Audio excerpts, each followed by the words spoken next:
In the 13th century, Kirill Turovsky, patriarch of the Russian Church, was disturbed by a dream. In it, the melodious sounds produced with the help of pipes, strings, and drums were revealed as a malign influence, the very breath of the devil.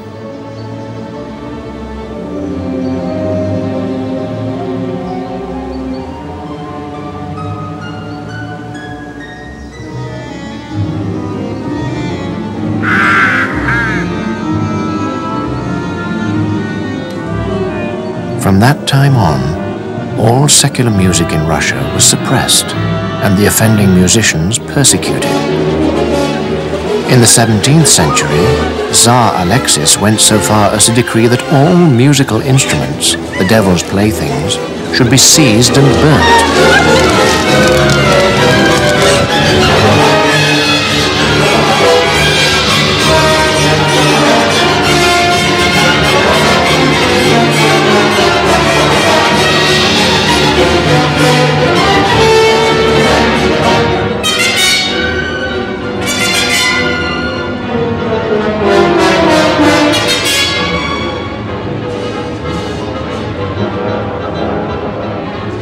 In the middle of the 20th century, Russian music was once more under attack. Composers were accused by the Communist Party of not serving the needs of the people. Amongst those condemned was Sergei Prokofiev. I was born on the 23rd of April 1891 in the village of Sontsovka in the Ukraine.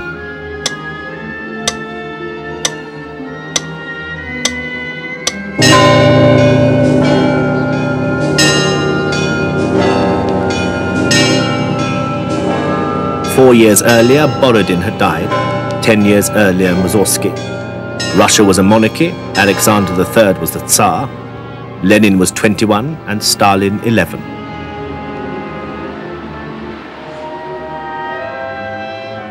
My mother could not breastfeed me, and so she employed a wet nurse, a healthy peasant girl with an illegitimate child who had enough milk for two. Later, I found out she was a rather tough woman, and perhaps I owe a certain harshness of my character to her milk.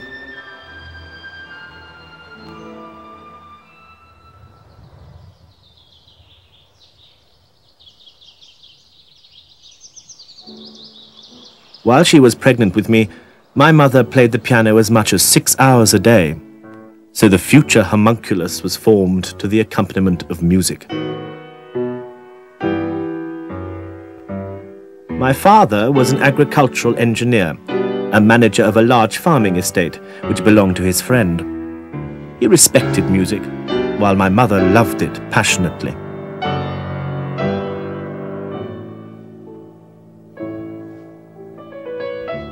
I used to listen with keen and even critical interest to my mother's playing. She played quite well, chiefly Chopin and Beethoven, which gave me a taste for serious music from early childhood.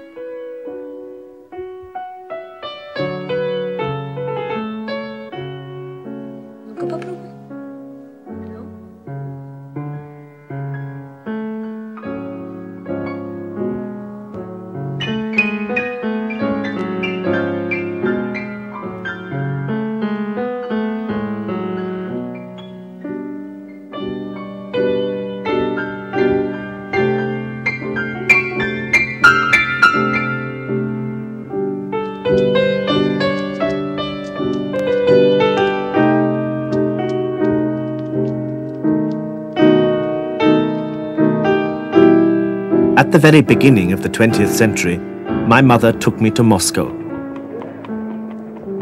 There I had my first operatic experience, Gounod's Faust.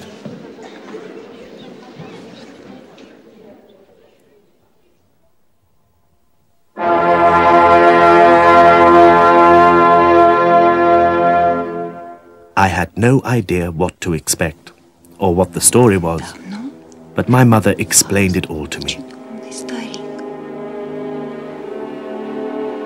Once upon a time, there lived Faust, a very clever old man. He had read lots of different books, but that did not make him happy. Then came the devil. and promised to fulfill Faust's every wish if he'd sell his soul to him. Faust did, and the two started to have fun. But then there was Margarita, who ended up rather badly. Why it was she who got into trouble because of Faust's pact with the devil, that remained a puzzle for me.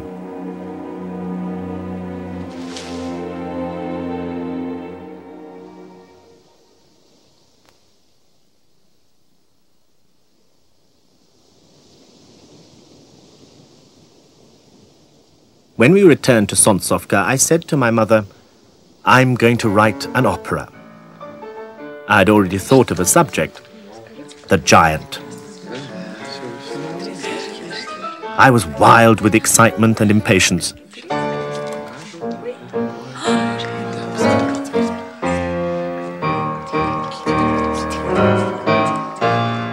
The female lead, Stenia, our housekeeper's daughter, appeared in the opening scene.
Пустился он уже бежать, не лучше нам его догнать.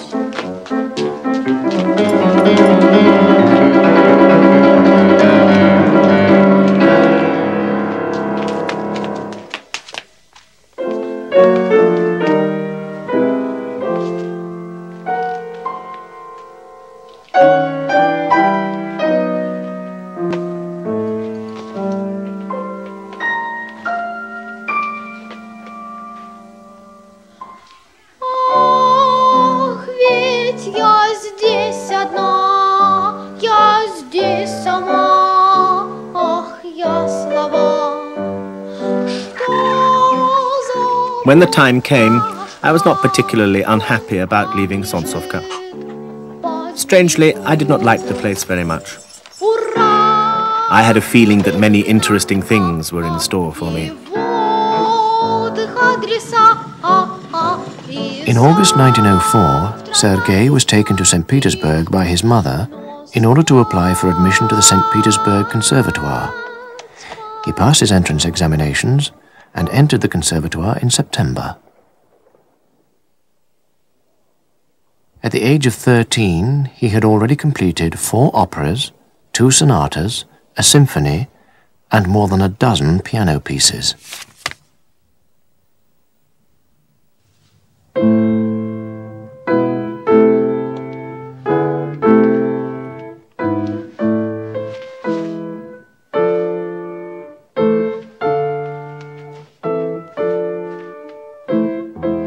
I was enrolled in the harmony class on the insistence of Glazunov, the director of the conservatoire. The class was extremely dull.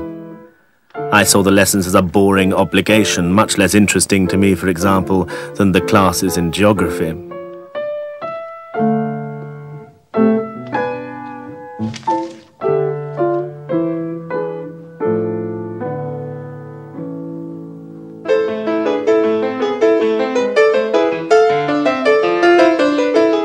I made no attempt to apply what I had learned in harmony class to my composing. On the contrary, I strove to get away from all that.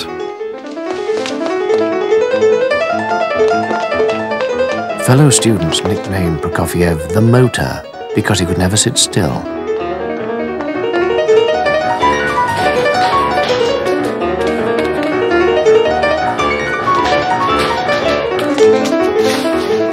After his recital last night, Sergei got overexcited.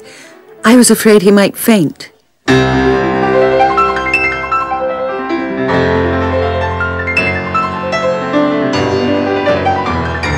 Vera is quiet, restrained, slim, and pale as the day she was born. He very much likes pretty faces, and that means a lot to him. Apparently he's not used to denying himself anything. And the conservatoire girls he knows, the ones he's attracted by, are rather free in their behavior. I don't understand why he attracts me.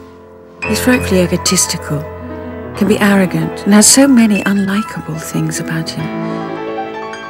Yet, at the same time,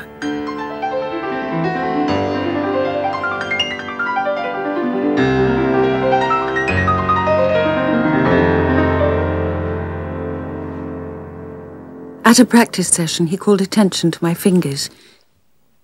He studied my hand like some archaeological discovery and tersely said that it was pretty.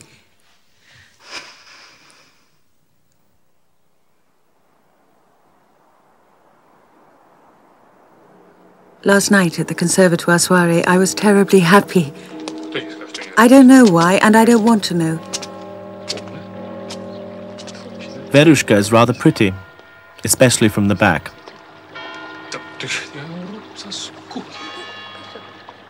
He seemed to look at life, at people and their behavior from an unusual angle and found something unexpected and amusing in everything. This frequently took the form of sheer mischievousness, which had something childish about it.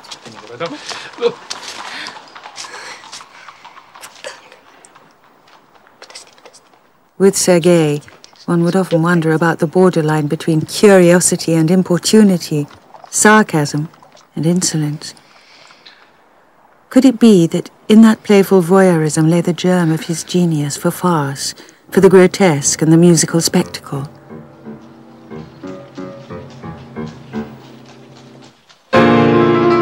People who did not know him well did not understand his profound concentration, his sense of purpose, and his talent for looking into the mysterious core of things.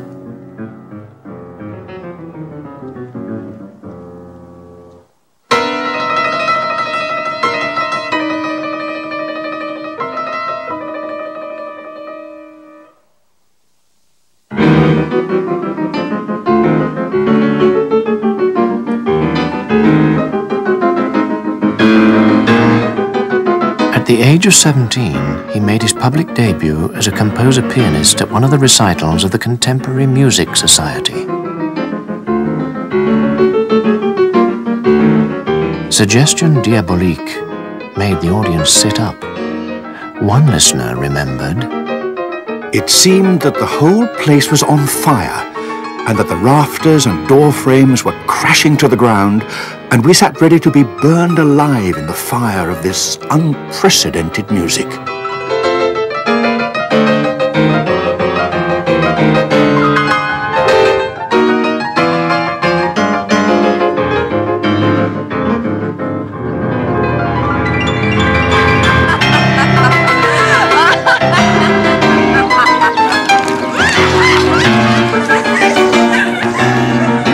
The chief aim of my life has always been the search for originality in my own musical language. I abhor imitation, complacency, the familiar.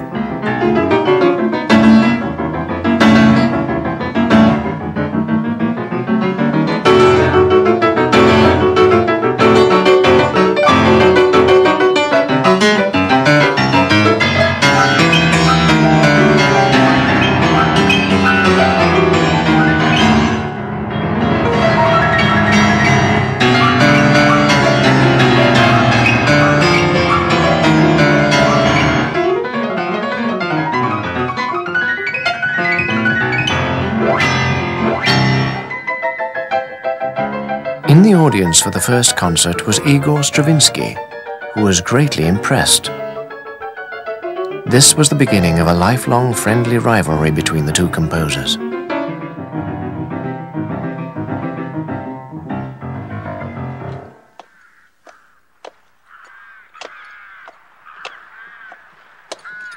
In St. Petersburg at the beginning of the 20th century, the Belle Époque, the predominant trends in intellectual circles were neo-romanticism and symbolism.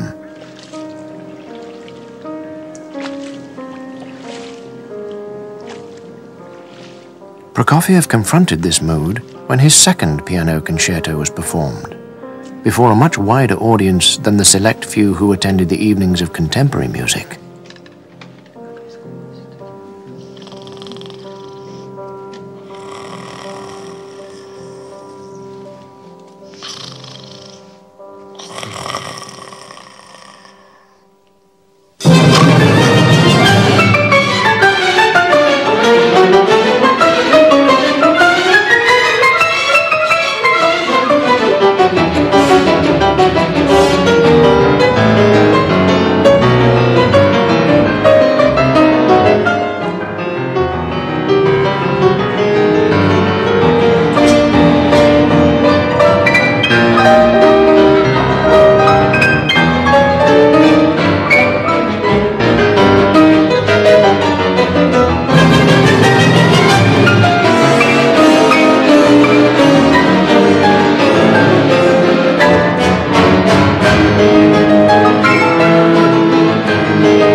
Such music is enough to drive you crazy. What is he doing, making fun of us? To hell with all this futuristic rubbish. We came here for pleasure. The cats at home make better music than this.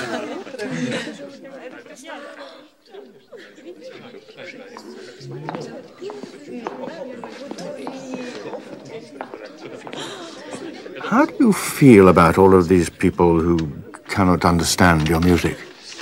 How do I feel about it? Well, you can't stop people buying tickets, can you?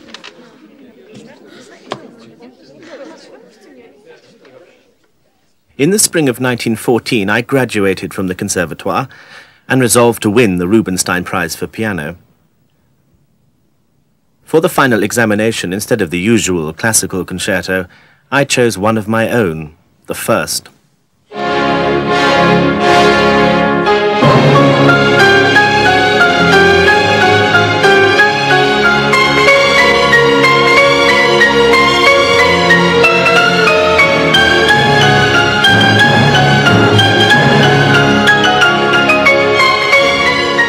After a long, stormy session, the judges awarded the prize to me. Glazunov lost his temper and flatly refused to announce the result. As a reward for having done well, my mother sent me abroad. I went to London and Paris.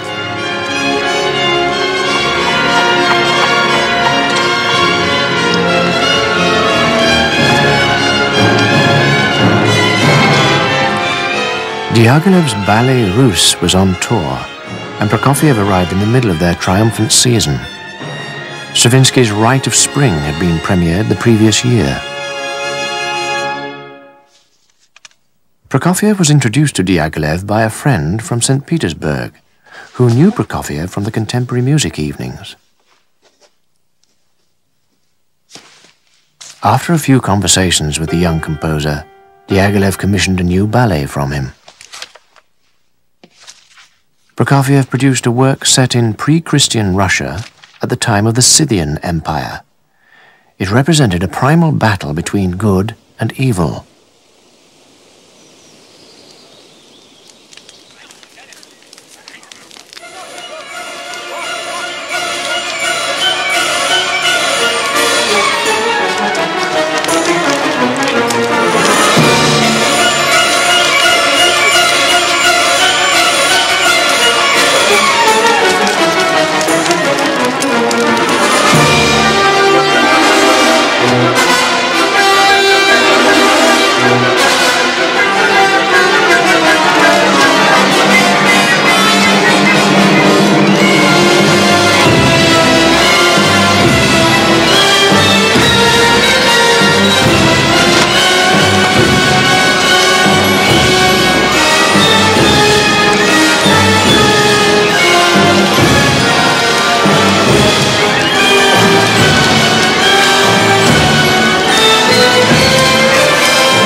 Everything around me was so interesting that I was hardly aware of the approaching European war, and it was by sheer chance that I returned to St. Petersburg a few days before it broke out.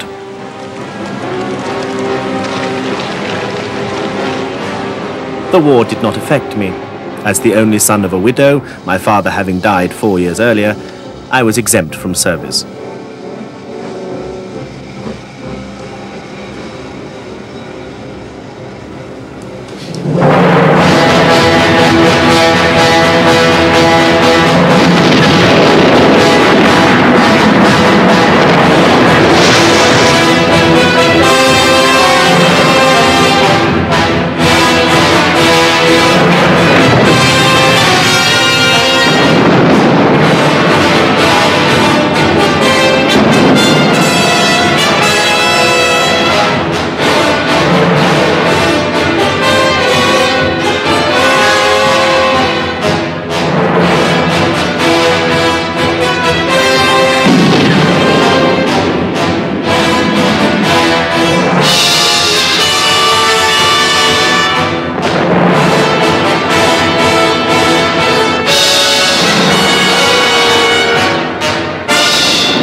At the end of February 1917, the Russian army was on the verge of collapse. The Russian parliament was issuing decrees contravening those of the Tsar. The Tsar ordered the dissolution of parliament. Parliament refused. There were disturbances and riots throughout the country. On the 2nd of March, the Tsar abdicated.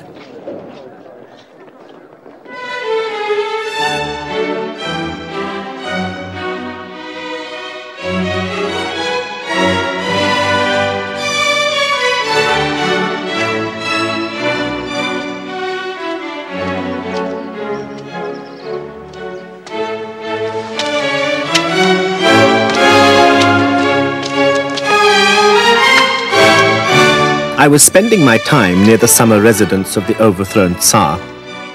On my walks, I conceived a symphonic work without using the piano. This was a symphony in the style of Haydn, because I knew from my composition classes that Haydn's technique was especially clear. I called it the Classical Symphony, partly as a gesture of defiance, and partly in the secret hope that one day the symphony really would become a classic.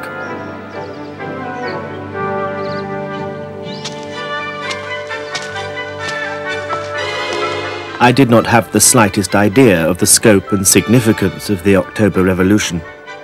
It never occurred to me that, like any other citizen, I might be of use to it. And hence the idea of going abroad took root in my mind. I believed that Russia had no time for music at the moment, whereas elsewhere I might learn a great deal and interest people in my work at the same time.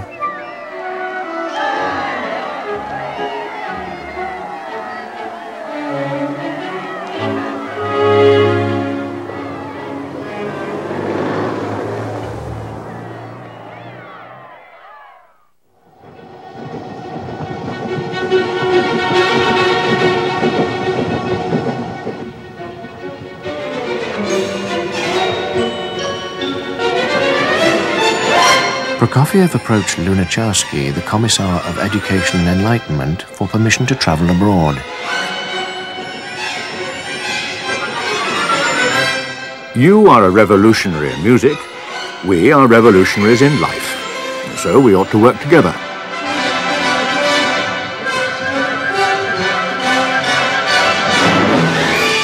Those who are not with us are against us. You are running away from history, and history will never forgive you. When you return, you will not be understood.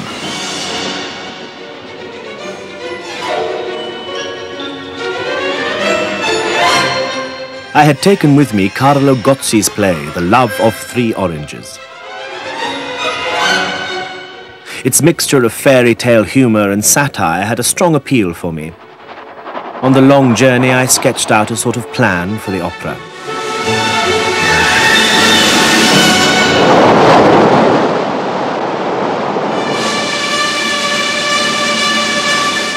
I had expected my musical career to be smooth sailing in America, as it had been in the latter years in Russia, but I was mistaken.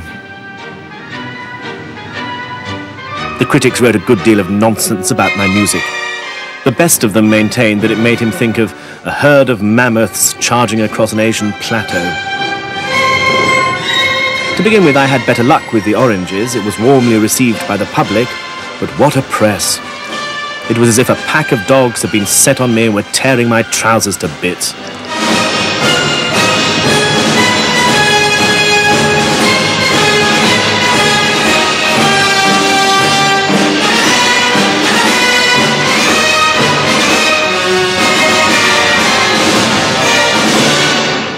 I had to face the truth.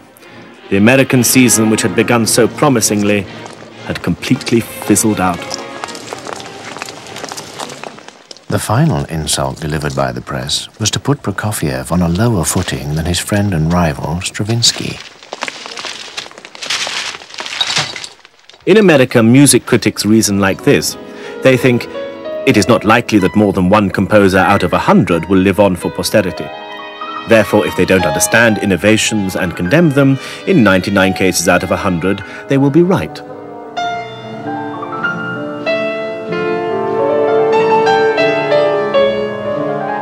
At the performance of the pianist's own first concerto in the Aeolian Hall, there was a young woman amongst the audience, a singer of mixed Spanish-Russian origin, Lina Lubera. He was a very tall, very fair, brisk young man. His ability to switch from one mood to another, a sharply contrasting one, was striking. And strangely, it seemed to me, I alone sensed the poet in him.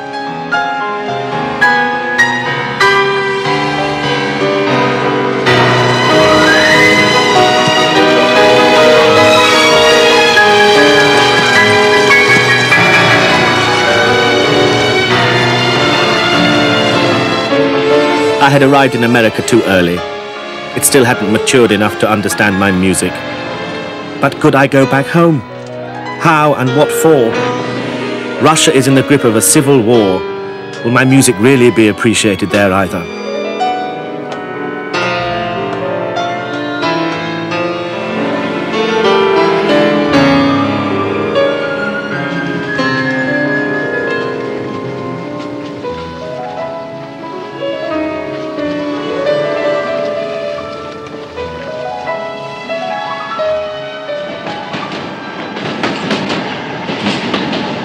In March 1922, I settled with Lina in southern Germany, on the slopes of the Bavarian Alps, not far from Ettal.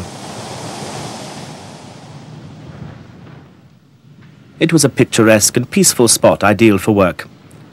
I started on a new opera, The Fiery Angel. The medieval setting with wandering Fausts and fulminating archbishops appealed to me.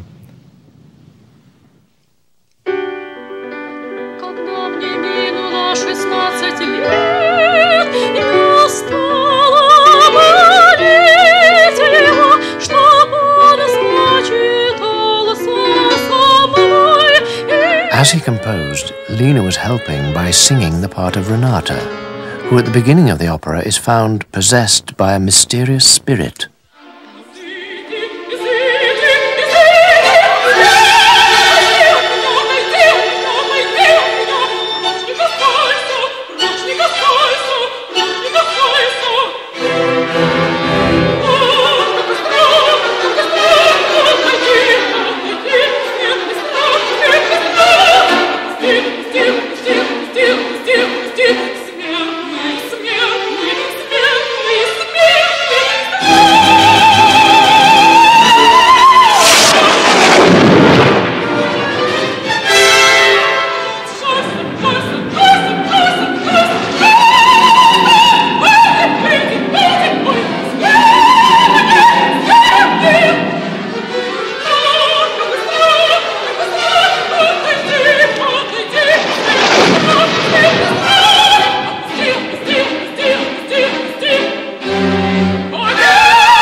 Since she was a child, Renata had dreamt of an angel, the fiery angel.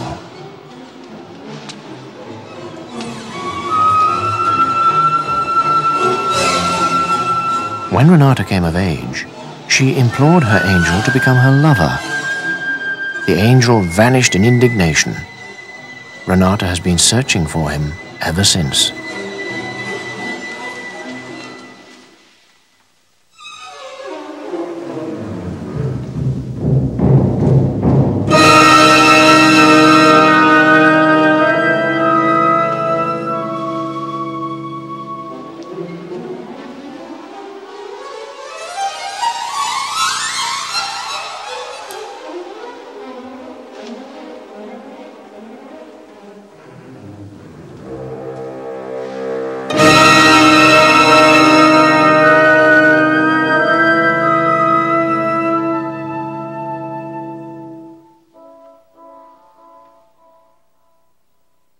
In September 1923, Lena and Sergei were married in a civil ceremony in Etal. All around it was quiet. We used to walk a lot. Sergei was very happy. And then he would say, "Let's go and sing." And we would study the role of Renata together.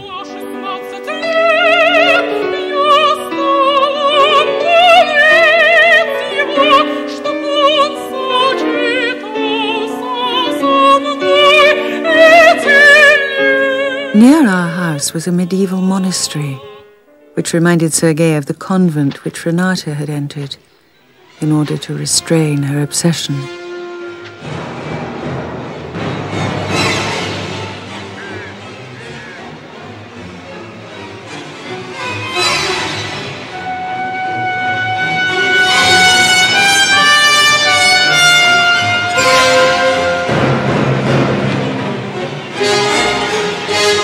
It was Renata's angel who announced that she would be a saint. The angel led her along the way of sacrifices and said that in the gravest of tortures, he would not abandon her.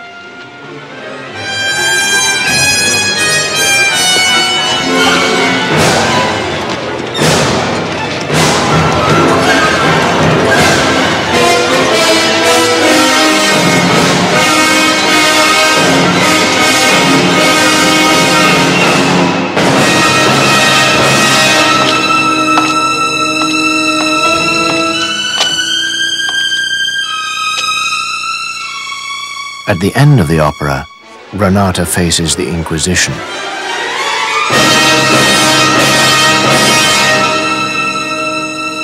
At the end of the 1920s, after 7 years of struggling with the fiery angel, Prokofiev refashioned the material into the Third Symphony. The opera itself, however, remained the composer's greatest obsession.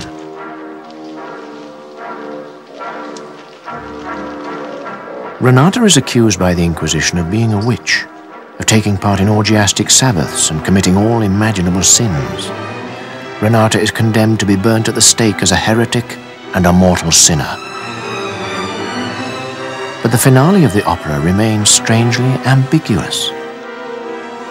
Prokofiev leaves the audience uncertain as to whether to believe in Renata's angelic purity or to accept the Inquisitor's lurid portrayal of her as the ultimate whore, reveling in her carnal submission to the devil.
1923, Prokofiev and his wife moved to Paris, where greater opportunities existed for earning a living, giving concert performances.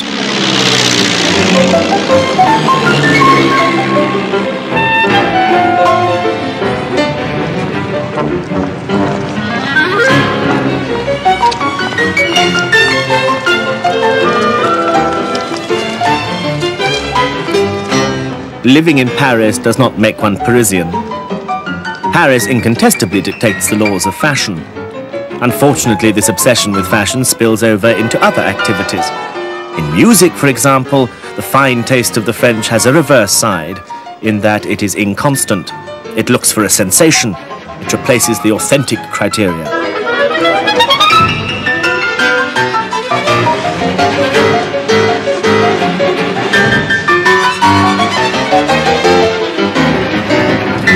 But there is one good thing about Parisian atmosphere. Nobody here is afraid of musical complexities or discords.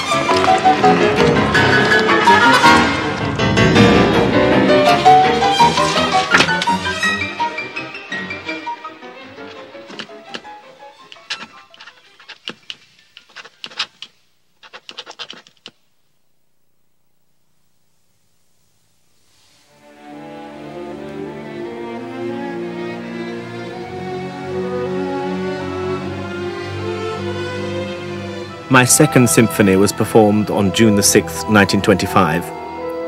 It was too densely woven in texture, too heavily laden with contrapuntal lines to be successful, and although one critic did admire it, my friends preserved an embarrassed silence.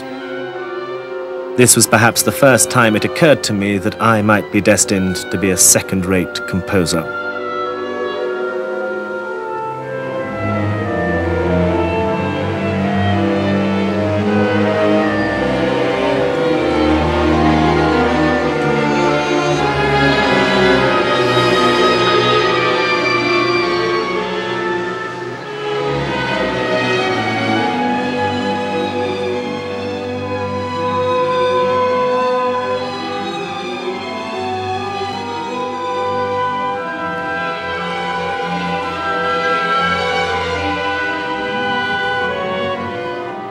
Prokofiev befriended a few Parisian musicians, notably Francis Poulenc. Poulenc observed, however, that Prokofiev preferred playing bridge with him to listening to his music.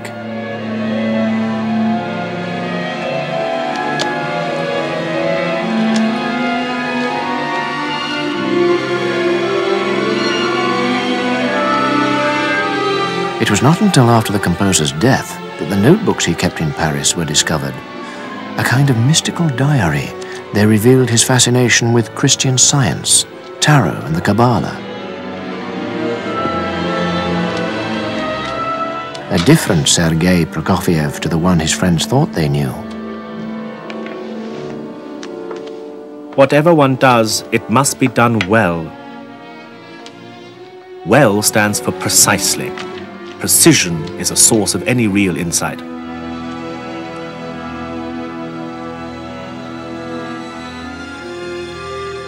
Depression is a lie of the mortal mind.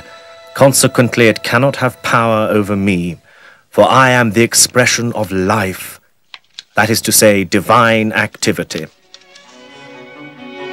I am the effect of one great cause, and this alone gives me the power to ignore everything that does not proceed from that cause. I use my time perfectly. But what it really means is that I am constantly alert to express beautiful things. My vigor and vitality can be traced back to its true source, infinite life. As I am able to go back to the sources of my creativity, I am in harmony with whatever the future has in store for me.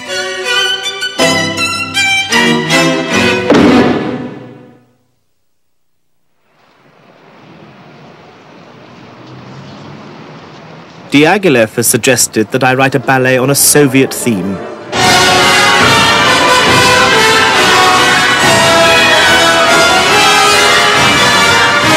It will be a ballet of construction, with the wielding of hammers, big and small, to show the new life that has come to the Soviet Union.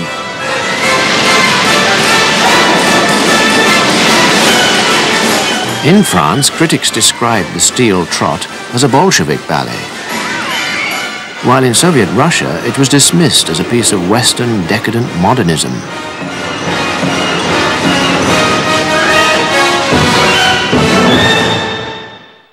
By now, Prokofiev was a father. His two sons, Sviatoslav and Oleg, were both born in Paris. Lena remembered, He did not show himself to be a particularly affectionate father. Once when he was working, he picked up our little son and put him in the wastepaper basket, saying, "Well, young man, if you can get out of that, you stand a chance of making it later on."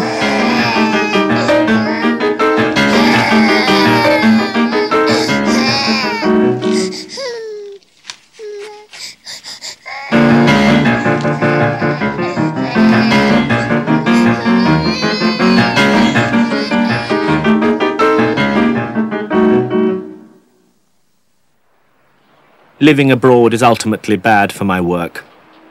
We Russians carry too much of the air of our homeland in us wherever we go.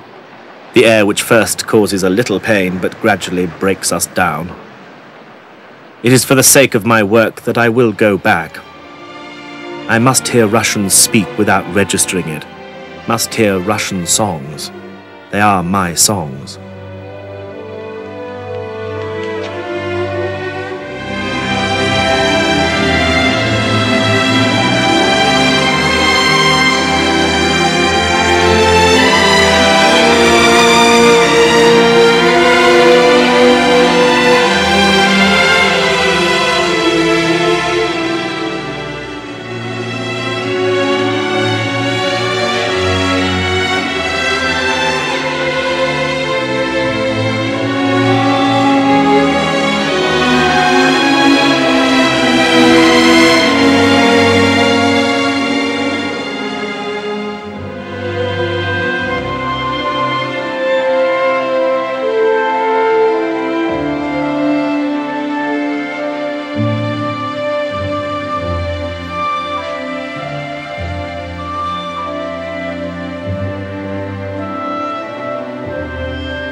Prokofiev returned to the Soviet Union to take up permanent residence in December 1935.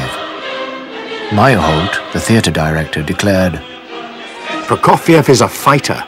He is a fighter against weak and silly, over-refined music. Let us rejoice in his bold and courageous music, which gives us energy and inspiration in our socialist work and our struggle against the class enemy.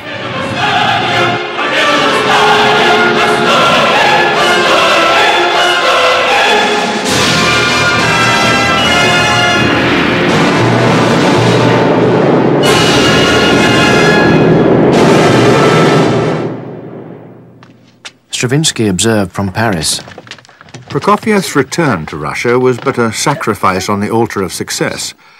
He had no luck in America or Europe for several seasons. He was despondent about his material and artistic fate in France, and the prospect of becoming a national composer in Russia was very tempting.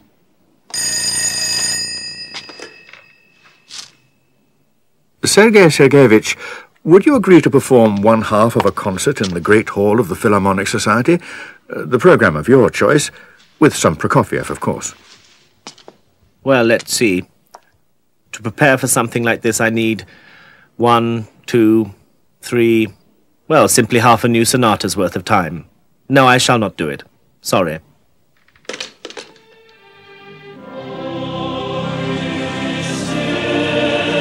Prokofiev addressed the All-Union Congress of Composers. The Soviet people are striving ahead in all spheres of the economy. We are the country of the future. Our collective farms, our great constructions, our ideas of the future are embodied in the present day. Why then do the comrade musicians imagine that they alone can feed on yesterday's bread and rotten beef?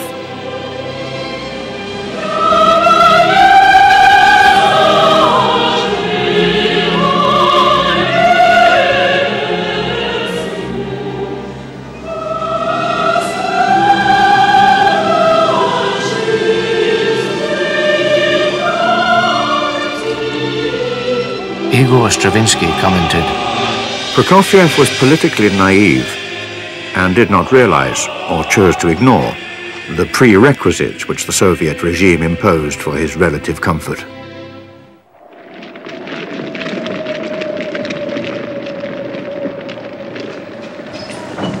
I care nothing about politics. I am a composer first and last. Any government that lets me write my music in peace, publishes everything I compose before the ink is dry, and performs my every note is all right by me.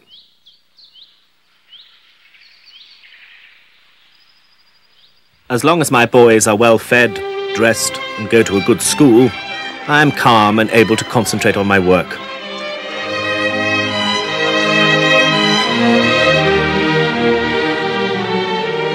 There was a big demand for children's music in the Soviet Union. Within a short space of time, I composed a symphonic tale for children with a strong educational purpose entitled Peter and the Wolf.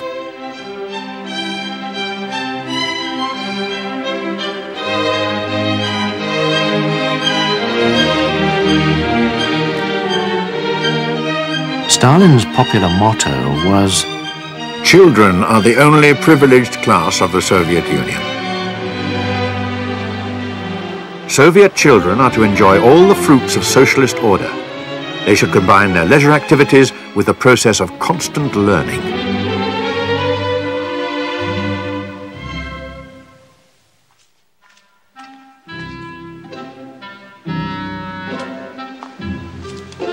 Soviet children are the future of socialism.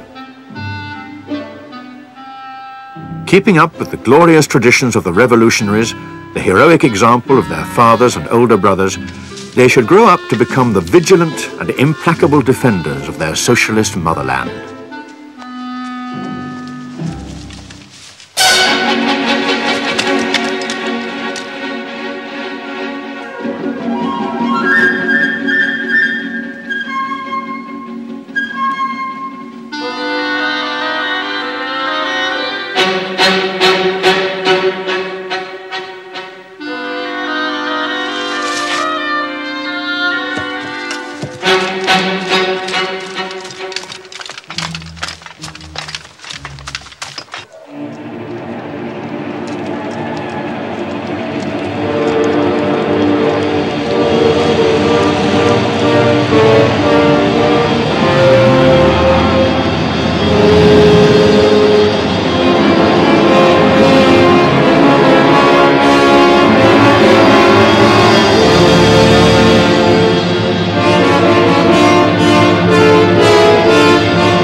Soviet critics were most enthusiastic.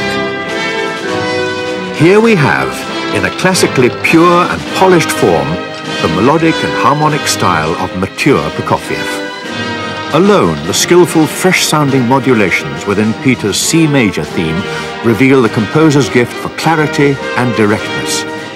We have the elements of a new Soviet symphonic style, free from both intellectual self-analysis and a tragic view of reality.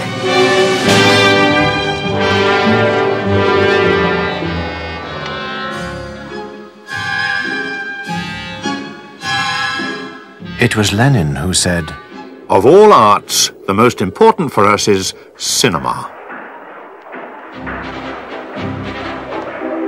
When I'm asked to write music for a film, I never agree right away, even if I know the text of the play. I take 5 to 10 days so that I can see the production, picture the personalities, their emotions and actions. As I think these things over, the main themes usually come to me. Then when I finally agree to write the music, I have the main thematic material ready.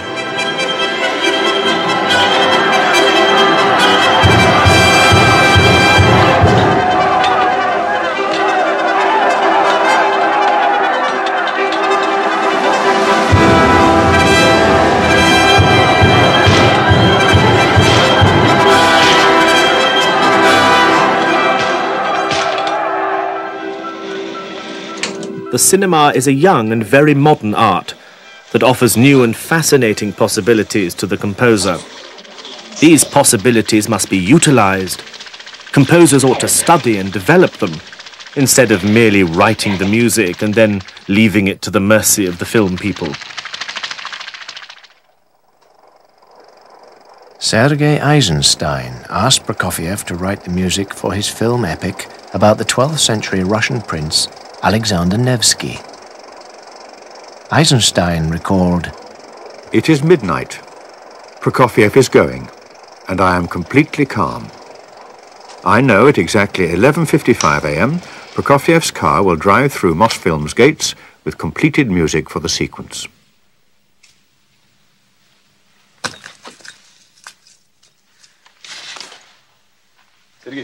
I asked Prokofiev for his new phone number, and he gave it to me.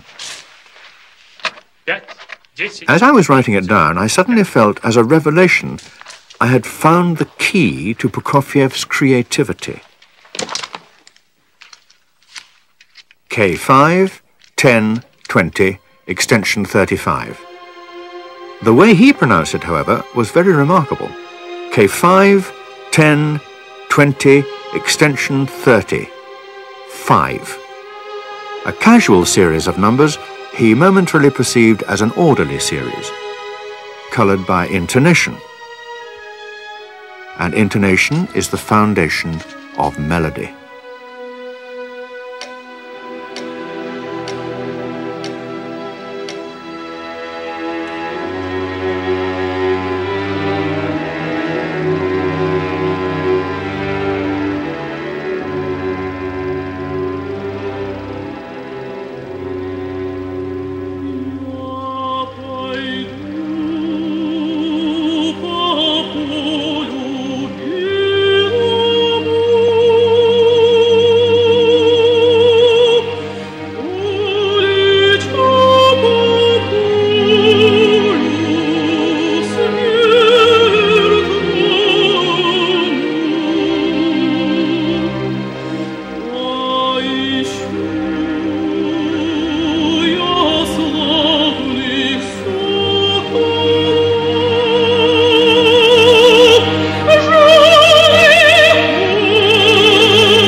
Dmitri Shostakovich wrote, This was a terrible sign of the age.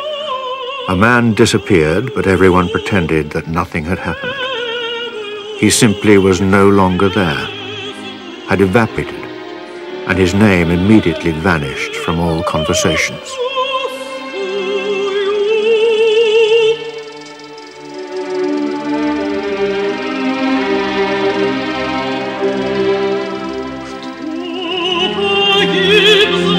This time it was the turn of Meyerhold, who was snatched out of life in the middle of rehearsing Prokofiev's opera Semyon Kotko. The opera dealt with the occupation of the Ukraine by the Germans, who were depicted as cruel butchers. After the disappearance of Meyerhold, Prokofiev asked Eisenstein to direct the opera, but he refused. It was 1939, and Soviet foreign policy made a U-turn. The Molotov-Ribbentrop Pact was signed. The wolf had turned friend overnight.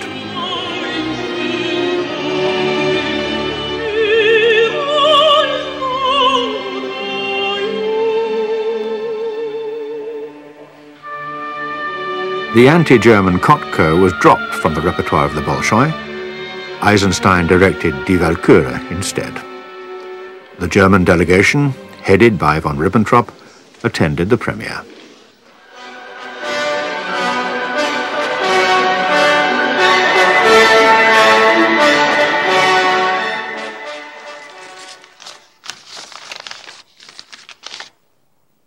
Lena, a Spanish citizen, was becoming increasingly isolated in Moscow. She wrote to a friend. I had always known that Sergei would have to return to his homeland. His art demanded it. I supported him wholeheartedly, even though my parents, relations, and close friends all remained in the West. But our Soviet masters had a plan to make him into their court composer, and they thought that I was the wrong companion for him, the wrong mother for his children.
In 1939, Prokofiev started a collaboration with an aspiring author, Mira Abramovna Mendelssohn, a member of the Communist Party.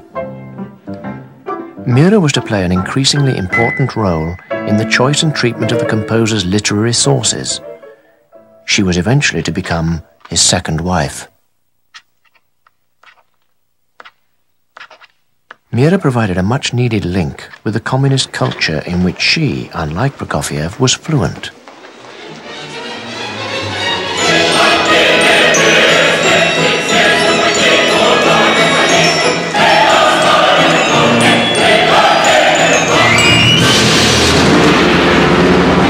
Успех революции зависит от 2-3 дней.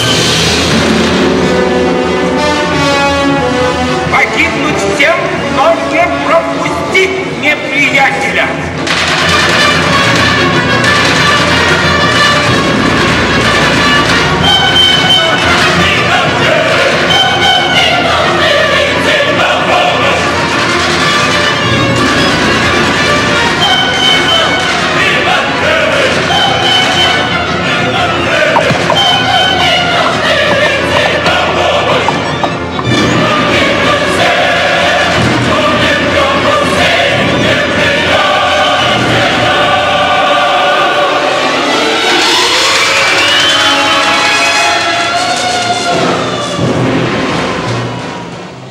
Now living in the Soviet capital, Moscow, Prokofiev would occasionally visit what once was St. Petersburg, now renamed Leningrad. Vera Alpers had become a teacher in a local music college. He was very prominent in the crowd. A foreigner among the downcast locals.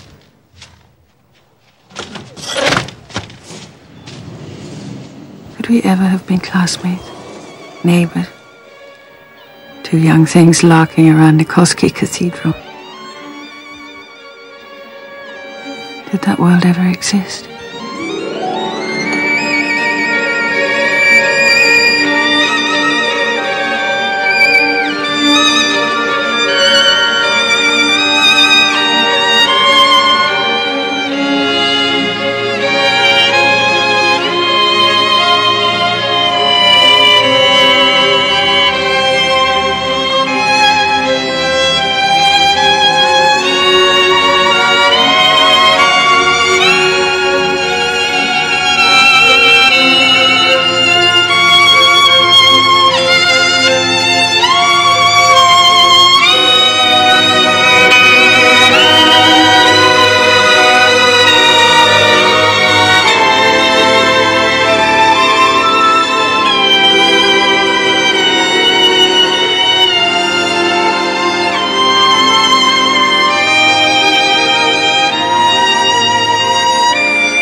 At last the idea which had been germinating in my mind to write an opera on Tolstoy's War and Peace took decisive shape. Somehow those pages recounting the Russian people's struggle against Napoleon's hordes in 1812 seemed especially close. Внимание! Говорит Москва. Передаем важное правительственное сообщение. Граждане и гражданки Советского Союза. Сегодня в 4 часа утра, без всякого объявления войны, германские вооруженные силы атаковали границы Советского Союза. Началась Великая Отечественная война советского народа против немецко-фашистских захватчиков. Наше дело правое, враг будет разбит, победа будет за нами!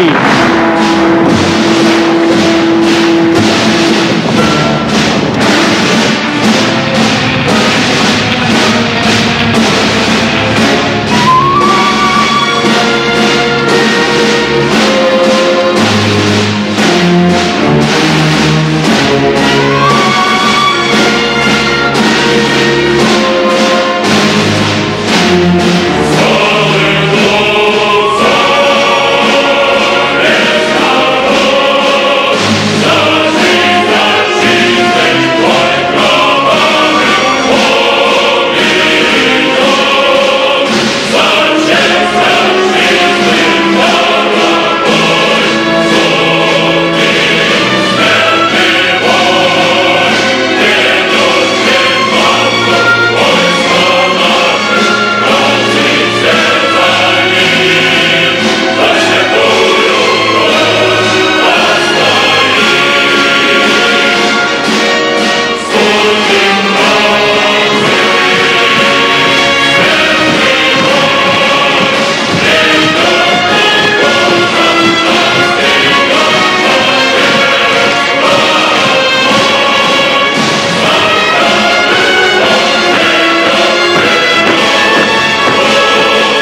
Prokofiev was spending most of the year 1944 in a village near Ivanovo, some 200 miles east of Moscow, where special conditions were created for officially recognized composers to enable them to continue working in peace in this time of strife.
In January 1945, Prokofiev himself conducted the premiere of his Fifth Symphony.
The Fifth Symphony is a culmination of the entire period of my work. I conceived it as a symphony on the greatness of the human soul. The unqualified success of the Fifth brought Prokofiev the recognition that he craved, culminating in a series of Stalin prizes. Shostakovich told Solomon Volkov, Prokofiev was always afraid of being overlooked, cheated out of his prizes, orders and titles. He set great store by them, and was overjoyed at each of the Stalin prizes he received.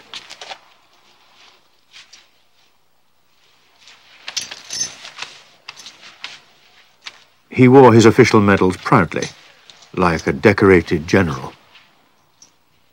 Among those receiving Stalin prizes with reasonable regularity was Eisenstein. He and Prokofiev joined forces again in the epic about the reign of the 16th century tyrant Ivan the Terrible.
Рыжий пес заносишься. Царя учить лезешь, как поступать. В том призыве всенародном власть безграничную обрету. Помазание новое приму. На дело великое, беспощадное.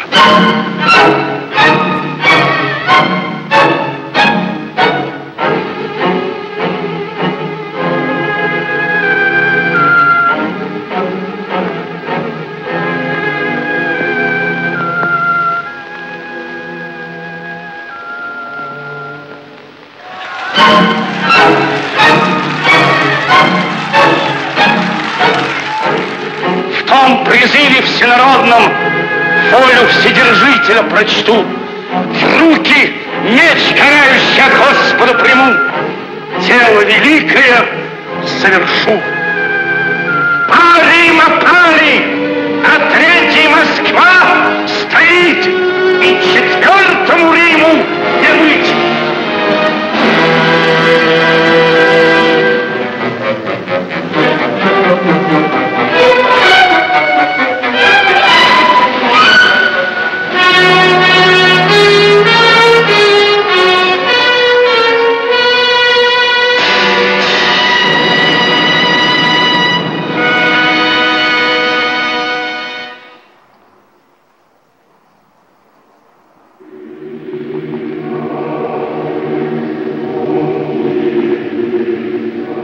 The party cultural inquisitors launched the purge against the arts. They were led by Andrei Zhdanov. The campaign began attacking literature and was then extended to film and music.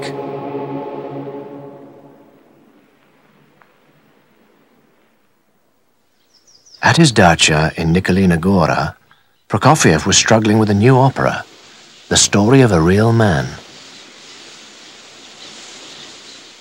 In writing an opera on a Soviet theme, many of the forms applicable to classical opera might prove unsuitable. For example, an aria sung by the secretary of the local party committee could be extremely puzzling to the listener. The recitative of a commissar making a telephone call might also seem strange. One of Prokofiev's Parisian friends wrote, Since he went back, he thought he was doing exactly the kind of work his government wanted. That is, writing simple and easily consumable music. Suddenly he began to doubt his own interpretation of the government's decrees.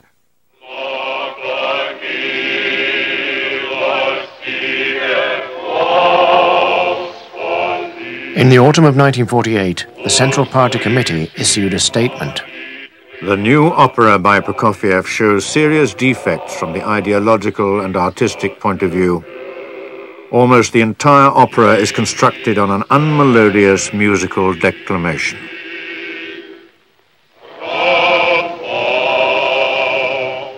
I fully accept the criticism of my latest work as fair and justified.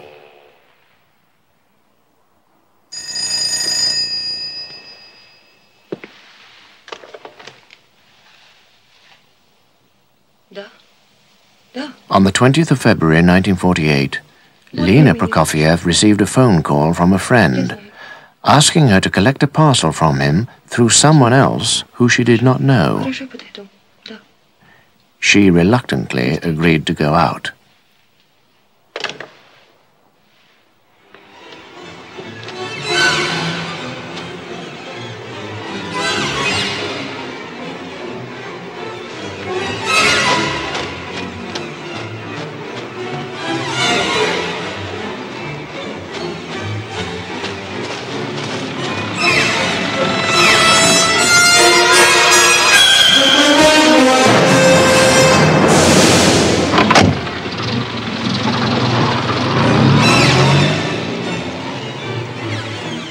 Lena was taken to the secret police headquarters. She was tried for spying and spent 8 years in labor camps, never to see Prokofiev again.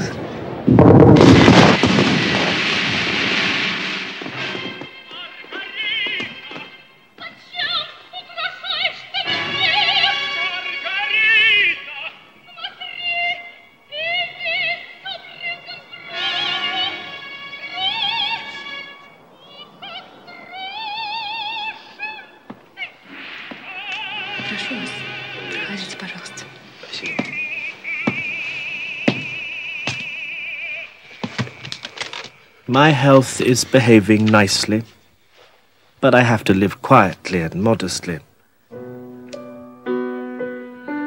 I can work, but only a little bit at a time.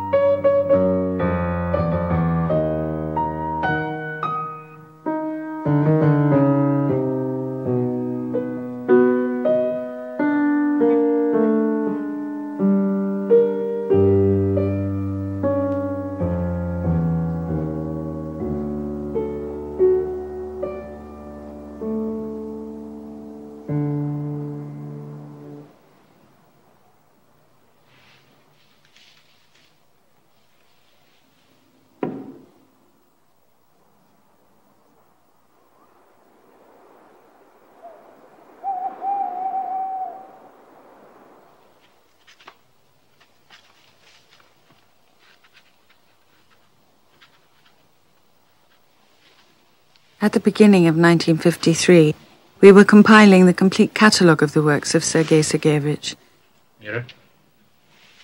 He asked me to include some works which had not yet been completed.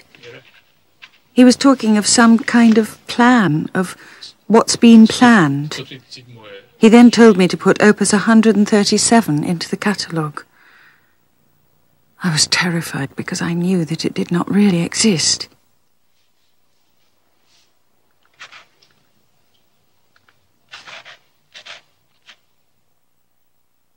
We were also working on his autobiography. Sometimes he would stop dictating to recall some event or a thought.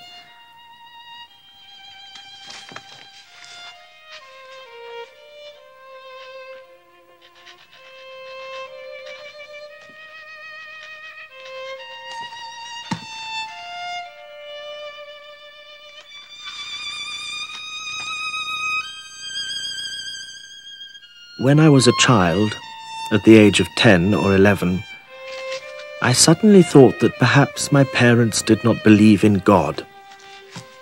The idea was too outrageous. People say God does not exist, I thought. But after a couple get married in church, children are born. What more proof is needed? I was generally secretive in matters close to the heart, and so I was in this case. But I waged the whole struggle for religion internally. At home we never talked about religion. So it gradually faded away and ceased to be of importance. Later I lost a close friend who had written me a note saying farewell before his death. I did not think of God, but was only grief-stricken by that farewell as coming from a human consciousness which had departed once and for all time.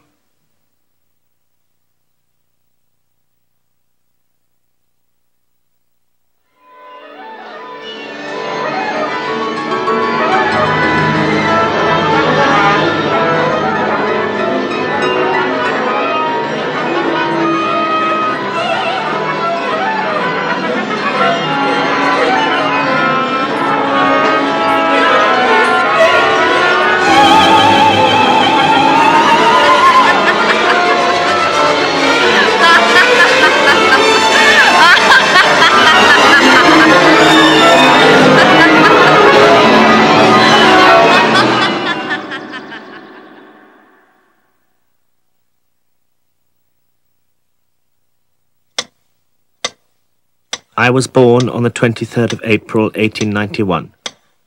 Borodin had died 4 years earlier, Mussorgsky 10. Tsar Alexander III reigned in Russia. Lenin was 21 and Stalin 11.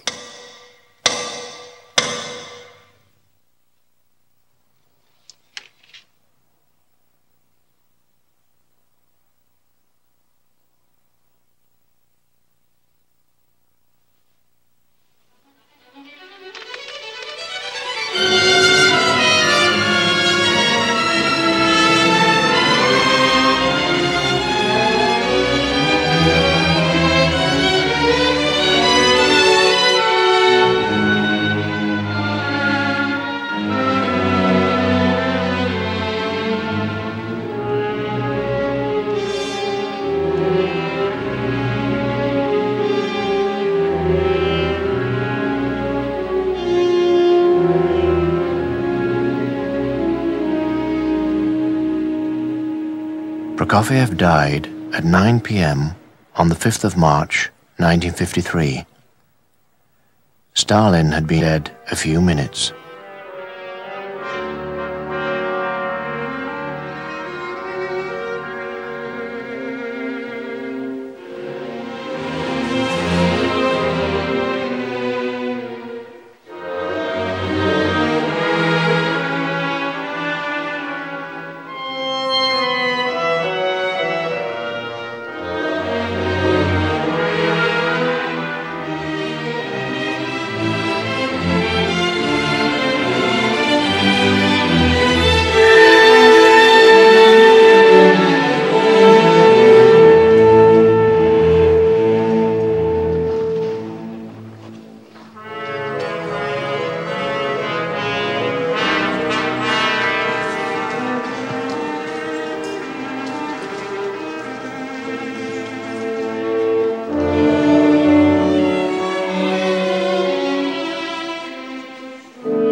What shall I care about plague and wars, all worldly wretched lies and slime? But who will shield us from that horror that once was named the course of time?